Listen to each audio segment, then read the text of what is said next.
30 drum জাটকা ইলিশ জব্দ করেছে। একই সঙ্গে জাটকা পরিবহনে জড়িত 2 মাছের আড়তদারকে অর্থদণ্ড প্রদান করা হয়েছে। বৃহস্পতিবার 22 জানুয়ারি রাত 8:30টার দিকে গলাচিপা বন্যাতলী সড়কের কালিকাপুর এলাকার কালামের গ্যারেজের কাছ থেকে একটি ট্রাক আটক করে ভ্রাম্যমাণ আদালত। আটককৃত ট্রাকটিতে 30 ড্রাম জাটকা ইলিশ পাওয়া যায়। পরে ট্রাক ও মাছ জব্দ করে উপজেলা পরিষদের মাঠে নিয়ে যাওয়া হয়। ভ্রাম্যমাণ আদালত সূত্রে জানা গেছে, বরিশালের বছরকাওয়া এলাকার মাছের আড়তদার মাহবুব শিকদার এবং বাউফল উপজেলার বড় কালাইয়া এলাকার জাহাঙ্গীর শিকদার অবৈধভাবে জাটকা ইলিশ পরিবহন করছিলেন। 6টা নাগাদ আমাদের কাছে ফোন আসে। আমাদের কাছে ফোন এসে সেখানে বলা হয় যে ইলিশ মাছের যে জাটকা পোনা একদম ছোট। আপনারা জানেন যে আমাদের একটা আইন আছে, বাংলাদেশের মৎস্য সুরক্ষা ও সংরক্ষণ আইন। এই আইনে হচ্ছে একটা লিমিট দেওয়া আছে যে কোন লিমিট পর্যন্ত মাছকে আমরা হচ্ছে ধর্তব্যের মধ্যে নিব আর কোনটাকে নিব না। তো সেখানে ইলিশের ক্ষেত্রে বলে দেওয়া আছে হচ্ছে 25 সেন্টিমিটার। তো 25 সেন্টিমিটারের নিচে যদি কোনো ইলিশ বিক্রি হয় বা পরিবহন হয়, সেক্ষেত্রে সেটা অবশ্যই আইনত দণ্ডনীয়। তো এটা যেটা ছিল, এটা আসলে 25 সেন্টিমিটার তো অনেক বিষয় দূরের বিষয়, 10 সেন্টিমিটারও হবে না।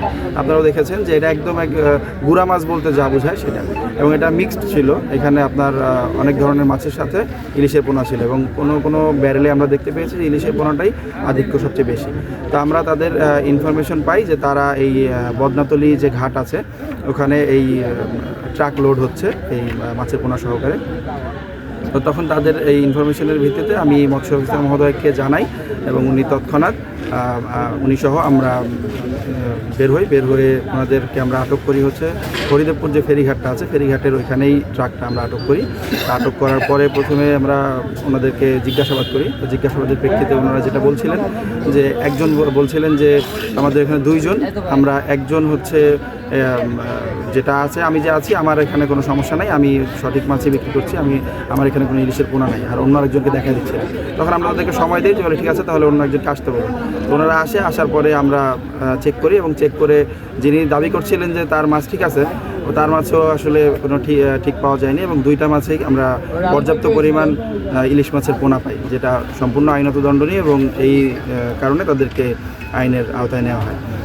বন্ধু পরিবহন নামের একটি ট্রাকে করে রথনদী তালতলী ইউনিয়নের বন্যাতলী লঞ্চঘাট থেকে জাটকা ইলিশ বরিশালে নেওয়ার পথে তাদের আটক করা হয়।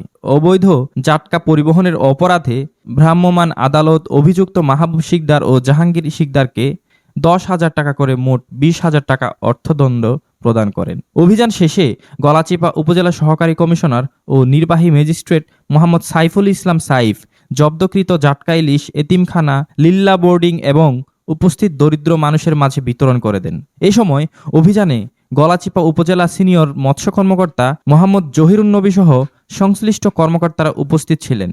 কর্তৃপক্ষ জানায়, জাটকা সংরক্ষণ ও ইলিশের প্রজনন নিশ্চিত করতে এ ধরনের অভিযান অব্যাহত থাকবে। জি, আপনাকে ধন্যবাদ। Sadek Chowdhury, enter TV.